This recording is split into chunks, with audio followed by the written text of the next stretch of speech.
It sounds well, like you know what? It sounds like Catholic priest molestation to me. And you know what? I'm grateful for Father Michael. I wouldn't give nearly such good head if it wasn't for him.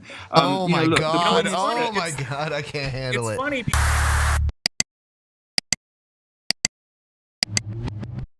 Are your parents still alive? Unfortunately. Well, I can't really ask for a better answer than that. No, I just find them really boring, and it's this sort of thing where you're supposed to like respect and love your parents, and I'm like, okay, fine, I will. Come on, you're a conservative. Exactly. So I have all this pressure on me to be nice to my mom and dad, and actually they're just really boring, and my mom was a complete cunt, so who cares? My mom's new husband who beat me up. He beat you up? Well, a little bit. I mean, I had to make excuses for black eyes from time to time. I like set fire to stuff. You know, I was a little shit. I probably deserved it. You set fire to things? Microwaved the cat once.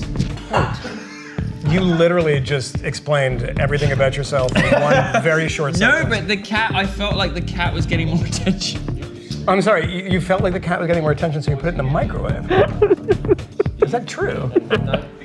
But I was young and I was damaged. You microwaved a fucking cat. No, but we had a lot. No, it didn't die. I only did it for a few seconds. Fortified by a half-dozen flutes of champagne, Yiannopoulos put the sunglasses on, and the bomb-throwing character emerged. Do you regret apologizing? No, I think it was worthwhile doing because, you know, I've given a lot of interviews in the past where I've said I don't say anything I don't believe, and I don't. But you'd said similar things a number of times, right? I think the mistake I made, and the reason I apologized, is I think I got carried away into saying something I didn't quite, I would not want to defend. And I think it is a smaller man. I think it is a petty person. I think it is somebody without integrity who refuses to apologize. Milo, you've done one in your entire career. Even when they've misspoken. But one time you've And done I this? believe that I have misspoken once. And that one time that I have misspoken, I apologize for. Okay, well that's a certain level of confidence that I have to give a grudging respect to. You're welcome to provide other examples if you can think of. It's too exhausting. No, that's not good enough. No. All right. I'm going to push you. You want to do it? That's not good enough. Let's do it. Yes. Let's do it. You're challenging the wrong guy. I'm as troubled by violence towards innocent children as the next sociopath. But those kids in Syria who were killed in a gas attack are only growing up to be oppressors of women and murderers of homosexuals anyway. Isn't that funny? Don't you find that funny? Defend it. It's funny. I'm mystified by the punchline in this one. We're talking about kids who have been gassed in a sarin gas attack. Well, now do you stand by it? Yes, of course I do. No, it's now defend it on its merits because you can make a joke about anything, but that actually has a joke. That was yes, a but joke. it has a political content too. Defend it. Yeah, of course it has political content. I defend it. I mean, like, you know, as a gay man, I find Islam to be an existential threat to my existence. And if I want to make a joke along those lines, being like, you know, I don't know why we're all so worried about Syrian kids. They're only going to grow up to be people who want to kill us and oppress our mothers anyway. Totally fine. Totally stand by it. Absolutely fine. You know, it's sort of a genocidal point, though. Kill the children because they might grow up to be something terrible. But this is what the left does. This is, you know, taking the contents of throwaway remarks and jokes and like clown nose on, clown nose off. Sometimes I don't know if you're being funny or if you're being serious because that seems like a serious. You should always assume I'm being funny. Okay. You should always assume I'm being funny. But so what is it? I'm just like, it's a joke. What do I take away from that comment? You take away from that. Well, I don't know. What do you have to take something away from it? I mean, it's why make it then? Because it's funny. Everyone in the room laughed when I said it. You know, all of these things that happened to you, they're just grist for the mills. They've made you stronger. Well, you know, what does not kill me makes me more fabulous. Look, unless you literally leave me in a coffin, I am dead on a battlefield, like with spears in my back, with my head pounded into the dust, I'm going nowhere. And nothing and no one can take me out, least of all the fucking media. We teach boys and girls that they're the same, and that's a problem. They are different. When we do experiments on young babies and even on related animals, we know that certain children go for certain toys. Boys and girls are different. To give you some context for all of this. You have to understand a little bit about the history of feminism. There have been two main strands. And here is our local expert. Well, yes. Of course, because of course men aren't allowed to speak about anything that isn't to do with men, except no one's really interested in. Let him talk. Already said indicate that you know nothing about it. All right. Well, you've already. I'm going to talk to you a little. I'm going to talk to you a little bit about the problems that men are experiencing in society. And since you're not a man, perhaps you could like to give it a rest for a second.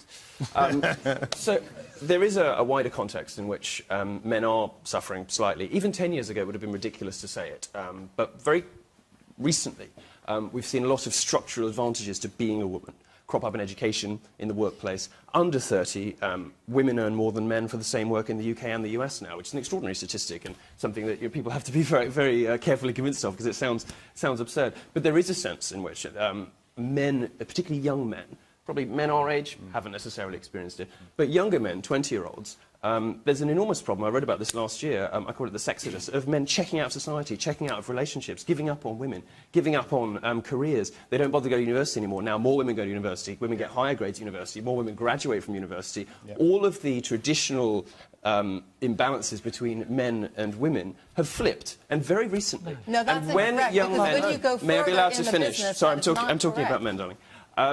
When and you call them darling? How incredibly rude. And now you think it's funny.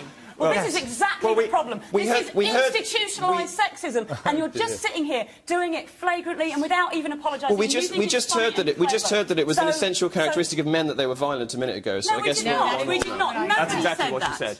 Nobody said that. My point just a lie. My point simply wait, I'm getting out of here. I'll tell you. No, so I'm tempted to come with you, Nick. If anyone in the audience wants to say something, please feel free to put up your hand. The message we hear all the time is about the terrible things men do. What about the great things men can do? When do we ever hear about that? Where are the surveys to prove men are good? There's a survey out this week saying that if you smile at a woman, you're sexist.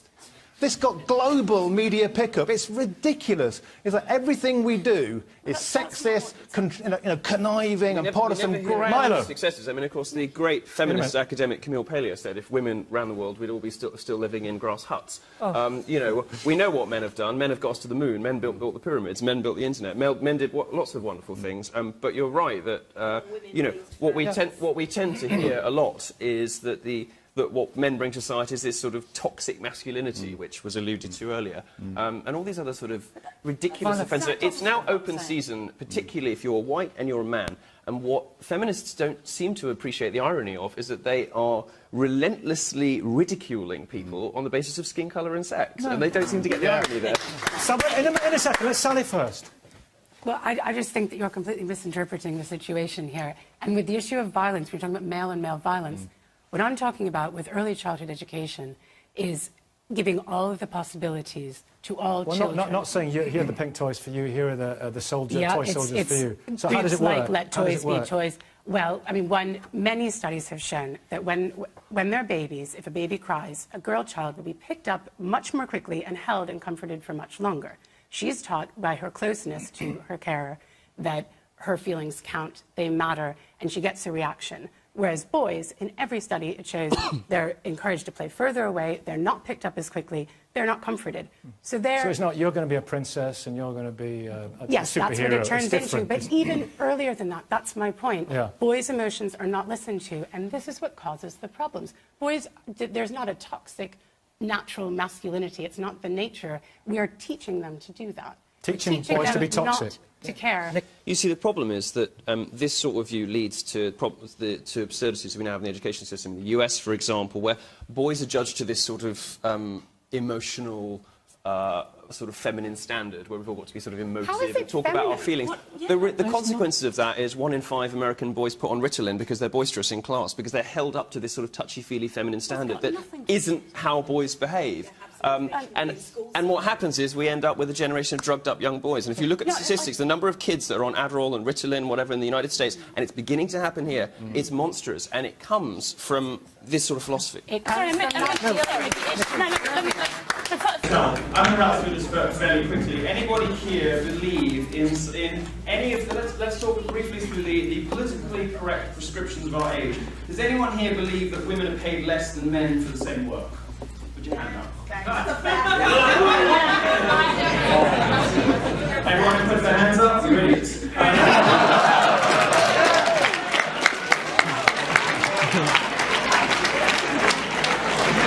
anyone here believe that there is a pervasive culture of rape that means that American university campuses have higher rates of sexual assault than the Congo? More than 1 in 5 women being sexually assaulted.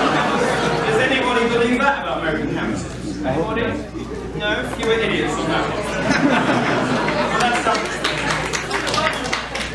one. These claims based on advocacy research repeated by credulous journalists, are designed to do one thing. They're designed to push a particular political ideology on you that is divisive, hateful, bigoted, in many cases racist, in many cases sexist, and is simply not very much fun. And I like fun, so I want to talk to you about free speech and how free speech can be fun. Ow! If you're in the audience and you are aggrieved about the gender pay gap, let me make your life happier and explain to you why you're wrong. If you take all of the money that women earn and all of the money that men earn, and you do a simple sort of division, you will arrive at a figure of, let's say, 79 cents on the dollar. The problem with this is that it is babyish economics of the childish kind that only the progressive left could possibly believe in. The problem with this stuff is it doesn't take into account the different choices that women make. It doesn't take into account the fact that women tend to work shorter hours, they have babies, they do all sorts of other things that mean that it's not an apples for apple, it's not an oranges to oranges comparison. Now the problem with the wage gap is it's used to suggest that if a woman goes into the workplace, she's going to be paid 79 cents for the same work as a man. Well, that confuses wages with earnings. So if you believe that there's a wage gap, I would encourage you to return to the dictionary and learn what wages mean. Because it is illegal to pay a man and a woman differently for the same work. And in fact, it doesn't happen. Now, all sorts of these sort of politically correct prescriptions surround us. There are feminists on campus who are demanding to kill all white men as though that was some sort of move toward equality, when in fact it's simply a gesture of female chauvinism and hatred towards people that the modern intersectional far-left feminist lesbianic movement doesn't like. You have been at the forefront of many of these innovations. There's a strong feminist presence on campus, there's a strong Black Lives Matter presence on campus.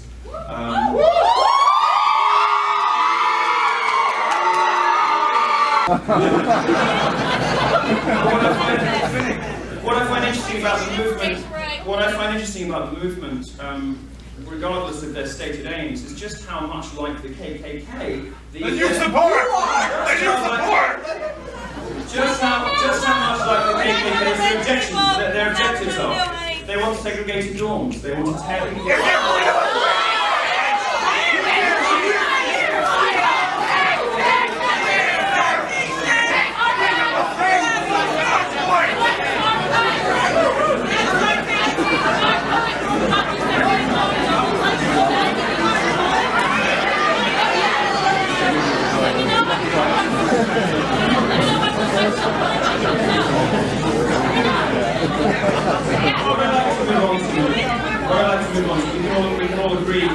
We can all agree that all lives matter. We can all agree. We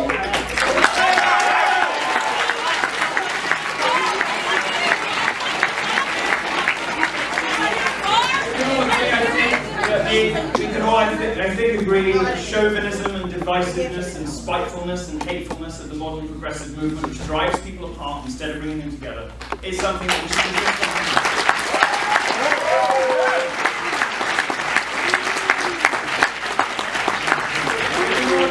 In the great words of, what was it, Martin Luther King? I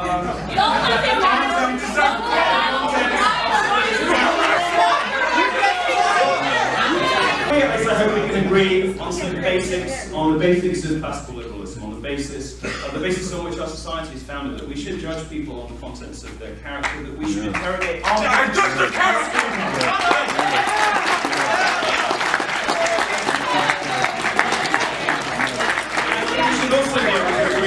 I think we should also try at least to agree that the way to achieve equality is not to lie about rape. Oh, okay. To achieve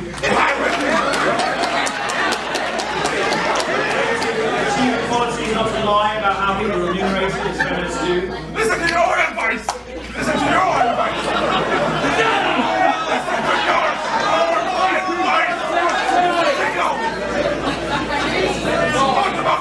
The cutthroat brain like it's nothing! We can agree, I think, the purpose of the university, the reason that we are all here, is to interrogate new ideas, to discover new things about ourselves, to experiment with dangerous ideas, to experiment with new forms of knowledge and to meet new people, to introduce ourselves to new experiences and to learn more about the world around us. Up against that mission, up against what ought to be the central purpose of higher education, what ought to be the reason that we're all here, is a culture of safe spaces and trigger warnings, which seeks to insulate people from anything that might traumatize or upset them. Of course, they're not really traumatized or upset, they're just upset that someone disagrees with them. In my view, anybody who asks for a trigger warning in a safe space should be immediately expelled. What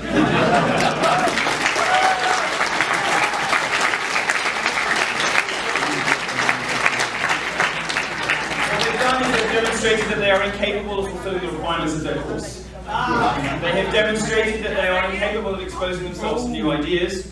They have demonstrated that they are incapable of engaging in the humble pursuit of knowledge. This man represents hatred! You're bored!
Hello, darling. Sir, please. Do you need some help? Sir, Do you please. need some help? Sir, please. We'd like to ask you to please.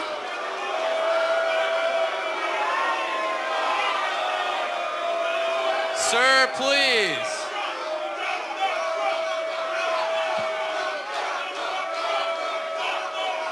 Can we ask you to stop, please? Sir. Sir.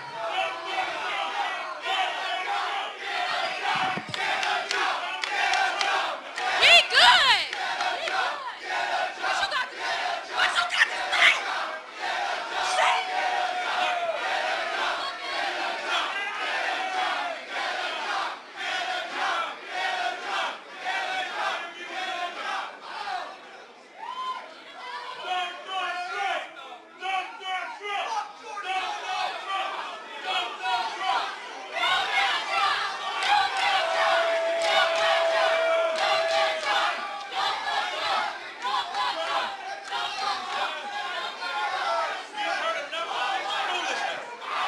We have heard enough of this foolishness, okay? Every time you hear this foolishness, it's followed by the blood on somebody else's hands. Dump the Trump! Dump the Trump! Dump the Trump! Dump the Trump! Dump the Trump! Dump the Trump! Dump the Trump! Dump the Trump!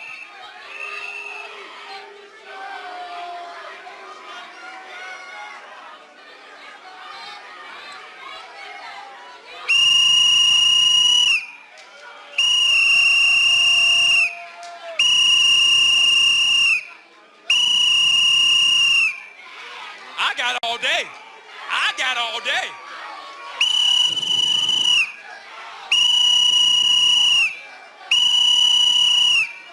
Microaggressions don't exist. The dumbest thing I've ever heard. Oh my God, you're an idiot. I got all day. I mean, I literally have all day. Get comfortable in your seats, folks. It's about to be a long night. Oh, I'm sorry, you weren't enjoying that conversation? Hey guys, can we get a chant going in here? Dump the Trump! Dump the Trump! Feel that burn! Feel that burn! Feel that burn! Make America hate again. Racist bastards. He's an idiot! He's an idiot! Hi everyone. Just so you're all aware, public safety did call the police, so they should be here very soon. The audience could please remain sitting and quiet. That would be great. This is a very low standard of protest. At Rutgers, they at least brought paint.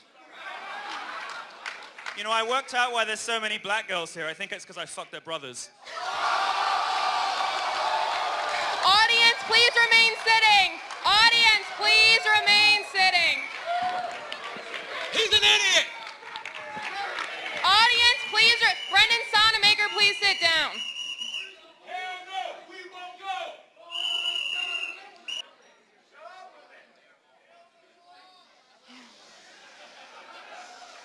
Please be quiet. It's all right, give it 20 minutes. The statistics for black incarceration are about to go up.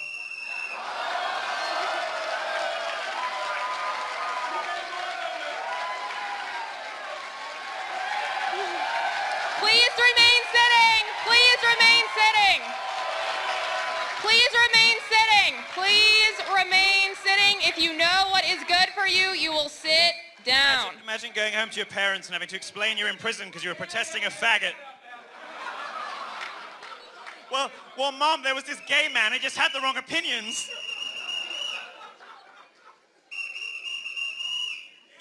I feel like I'm in a volleyball game. Jeez. Adam, you want to come up? You want to come up?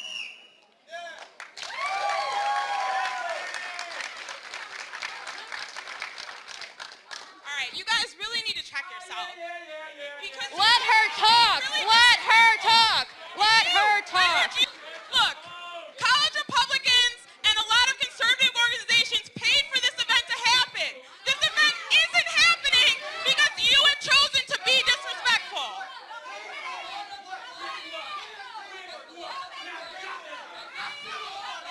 Sorry.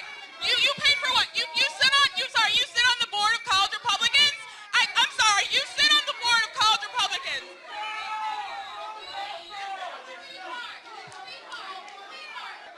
Why don't you guys sit down? Thank you.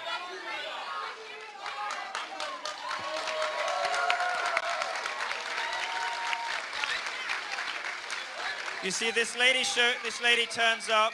She's speaking on behalf of respectfulness and hard work, and they call her a white supremacist. If there's anyone perpetuating stereotypes about blacks, it's them.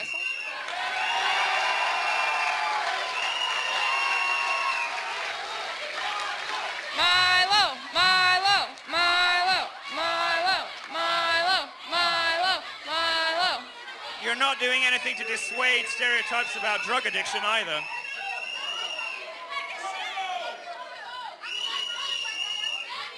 What's the here? What's going on? What a white skater brand and Nike is black culture. I have an idea how we can solve this. Maybe I'll just come here.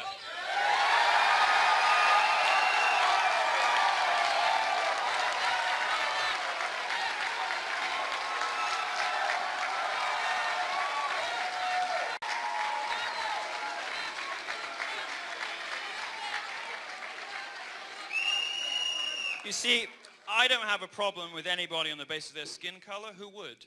I don't have a problem with anyone on the basis of their sexuality, although I know she's got some interesting things to say about fashion, which perhaps betray. In that fucking outfit, she wants to be careful. You're an idiot. You are an idiot. Dump the Trump. Stop. How about you stop eating with your... What irritates me, and I think we all have a right to be upset about.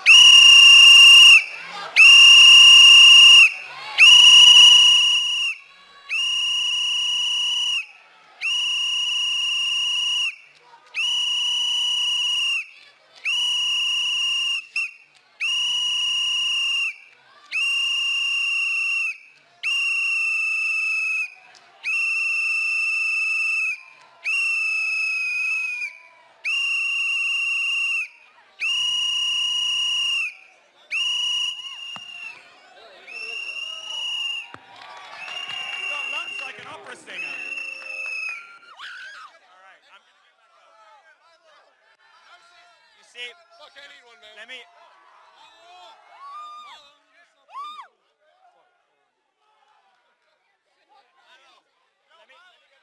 We're gonna do it. We're gonna do it. Come on, let me go to the front. You see, I often say that social justice is a product of, you know, the ugly and the mediocre and the unpopular. Well, you guys can see the difference in popularity. It might be time to go.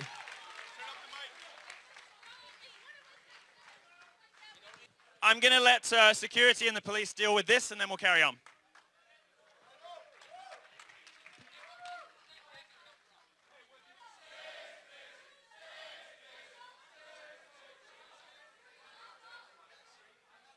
This is a Republican safe space. Don't you guys feel threatened?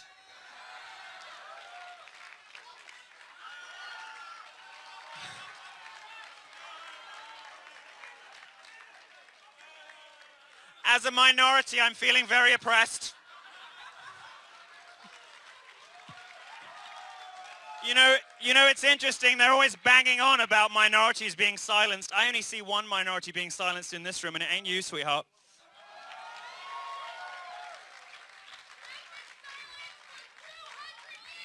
You've been silenced for 200 years. You don't look that old.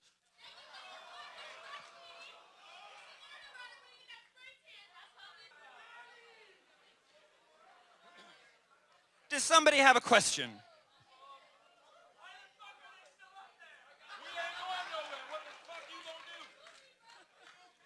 This is called fascism, folks. It's fascism.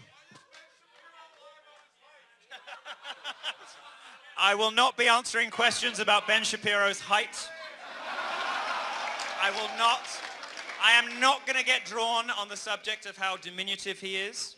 I will not answer questions about how short he is. I will not get drawn into a discussion about how he peers over the podium like a small child. I refuse to be drawn on the subject of his gigantic platform shoes. You know those things that Tom Cruise has? I absolutely will not discuss with you that picture. Did you see that picture with Ted Cruz? Oh my goodness. You know, well, you know, look, I'm going to debate him soon, I think. So I don't want to be too mean because he's going to come for me. He's going to come for me. I don't want to be too mean. But you see, it's fine now. We're having a nice time. You're just very beautiful stage dressing for me. If you weren't such an obnoxious cunt, I'd hit on you.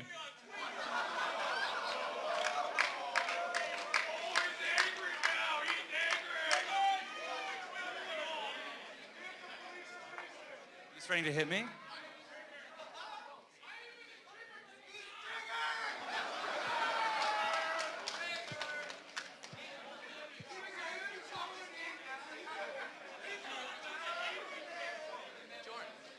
Well, we'll use the next few minutes. Thanks for the we've had our first threat of violence now, so that's great. I think this guy threatened to hit me, so if college wants to do anything about that, they can. But I don't think they will. In fact, what I suspect is about to happen is they're going to have their way, which is an instance of just how your college authorities cave at every available opportunity to the worst kind of authoritarianism. Worst kind of fascism. They're going to leave them there. Okay. Or alternatively, as I've just been informed, they have a level of spinelessness. Like, they'll let it carry on, but they'll let them sit here, you know, so we can't really have a conversation with one another. It's very difficult to communicate. I've got this guy pacing around who just threatened to hit me. You know, you're not going to do anything about him? You're not going to get rid of this one?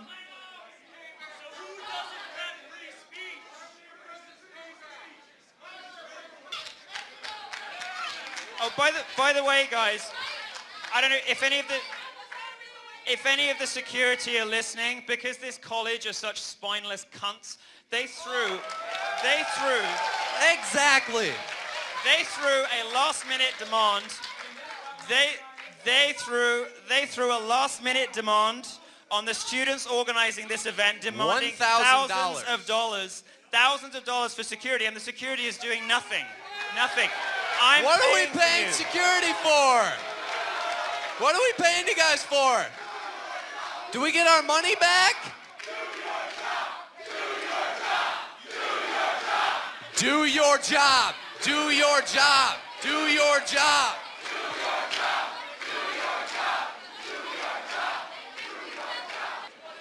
All right, ladies and gentlemen, I'm not sure how much we can reasonably expect to get through for the rest of this evening, so what I'm instead going to do is say hello to everybody individually down here.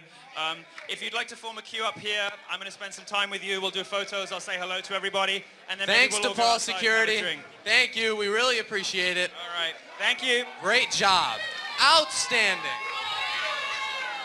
If you're upset about the event not continuing, you can say thank you to the security guards on your way out. If I knew someone around my age that was like, I just had sex with a 13-year-old, I would be creeped out, honestly. Yeah, what is your age? What is your age? I'm almost 35. Okay, well, I'm talking about 28-year-olds. Oh, well. Oh, okay. Well, that changes everything. Well, you won't Paul's hear that like, in this okay, video, cool. I'm sure. I'm guessing, because I've never told this publicly, that you won't hear that in this video, but we're talking about 1325, 1328. These things do happen perfectly consensually. Often, by the way, it's the women who suffer in these, because what normally happens in schools very often is it's an older woman with a younger boy, and the boy is the predator in that situation. The boy is like, let's see if I can fuck the gym teacher, or let's see if I can fuck the hot maths teacher, and he does. The women fall in love with these nubile young men, these athletic young boys in their prime. And end up having their lives destroyed. They end up having to move schools, move the country, whatever. I would say in the situation I describe in the Joe Rogan show, I was very definitely the predator on both occasions. As offensive as some people will find that, I don't much care. That was certainly my experience of it. I was very much the Ben, predator in those situations. But to be clear, Ben, hold on. we're not Hold on, talking- Milo, 1 second. Ben, you said you'd be creeped out if someone came to you and said they had sex with a 13-year-old. But what if they said, the 13-year-old, they were the predator? It came on to me. They came on to me. Is once again, it's not this black and white thing that people try and paint it. There some 13-year-olds out there capable of giving informed consent to have sex with an adult? Probably. But I was also a 13-year-old. I hung around with 13-year-old guys, when I was 13, and there were some of them that still thought girls were fucking icky at 13. Like, not many, but like they were just coming out of that phase. I don't know that I was ready at 13 to get fucked in the ass by a 28-year-old black drag queen, is what I'm saying. So you can't. The reason these age of consent laws exist is because we have to set some kind of a barometer here. We've got to pick an age and go, okay, look, this is the age where we can reasonably be assured you're an adult, you can give informed consent, you understand the risks and pregnancy risks and all that bullshit. And I think the law is probably about right. That's probably roughly the right age. I think it's probably about okay. But there are certainly people who are capable of giving consent at a younger age. I certainly consider myself to be one of them. People who are sexually active younger. I think it particularly happens in the gay world, by the way. And in many cases, actually, those relationships with older men. This is one of the reasons I hate the left. This sort of stupid, one size fits all policing of culture. There's sort of this arbitrary Milo. This arbitrary. Let him talk. Oh, I'm sorry. I'll be quick. This arbitrary and oppressive idea of consent, which totally destroys, the understanding that many of us have of the complexities and subtleties and complicated nature of many relationships. People are messy and complex, and actually, in the homosexual world particularly, some of those relationships between younger boys and older men, the sort of coming-of-age relationships, the relationships in which those older men help those young boys to discover who they are and give them security and safety and provide them with love and a reliable and sort of a rock where they can't speak to their parents. Some of those relationships are some of the most molestation to me. It sounds well, like you know what? It sounds like Catholic priest molestation to me. And you know what? I'm grateful for Father Michael. I wouldn't give nearly such good head if it wasn't for him. Oh my God! I can't handle it. It's funny because what is wrong with you, Ben? Ben gave me some homework on you, Milo. He gave me a few videos to watch to brush up on my Miloisms. And one of the things that you said in one of these clips was that transgenderism is the new, frontier of rights. My wording is bad here, but it's the new frontier of social progress. And the next thing in line is going to be pedophilia. And yet here you are talking about how, look, some of these kids that get diddled by these priests, I mean, it's a good thing for them. They're getting this love. And now they are also getting You're misunderstanding No. You're misunderstanding what pedophilia means. Pedophilia is not a sexual attraction to somebody 13 years old who is sexually mature. Pedophilia is attraction to children. To children who have not reached puberty. Pedophilia is attraction to people who don't have functioning sex organs yet, who have not gone through puberty, who are too young to be able to understand the way their bodies work. That is not what we're talking about. And Coulter? Sure, so granted. You don't understand what pedophilia is if you think that I'm defending it, because I'm certainly No. not. I'm not saying you're defending it. I'm saying you're walking the borderline. No, that's not what you said. You said I was defending it, and you were wrong. Fine. I retract my statement, Milo. I retract my statement. I shan't slander you further, but you are advocating for cross-generational relationships here. Can we be honest about that? Yeah, I don't mind admitting that, and I think particularly in the gay world and outside the Catholic Church, if that's where some of you want to go with this, I think in the gay world, some of the most important, enriching, and incredibly, life-affirming, important, shaping relationships, very often between younger boys and older men, can be hugely positive experiences for those young boys. They can even save those young boys from desolation, from suicide, they're consensual. Hold on. All sorts of things, provided they're consensual. Provided they're consensual. Just because I was sexually precocious doesn't mean that I'm going to say that every 13-year-old who has sex with a 28-year-old is fine. I don't know, because I don't know the specifics of that case. I'm not saying that every relationship involving those ages is fine. I have said many times that I consider myself an outlier. I want to play.